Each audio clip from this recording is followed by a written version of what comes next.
አባትና ልጅ። ስለ ጽናት።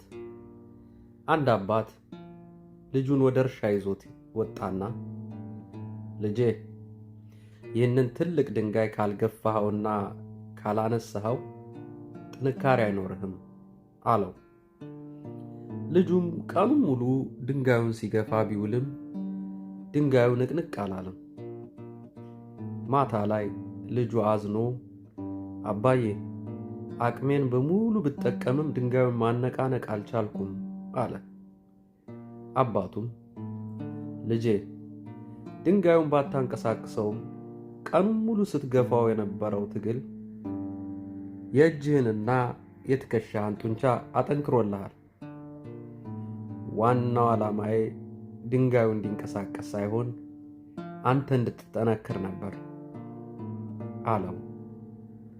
በሕይወት ውስጥ የምናደርጋቸው ጥረቶች ሁሉ ወዲያውኑ ውጤት ባያሳዩም በሂደቱ ውስጥ የምናገኘው ጥንካሬና ልምድ ትልቁ ድላችን ነው። ሰላም ለሁላችሁ ይሁን።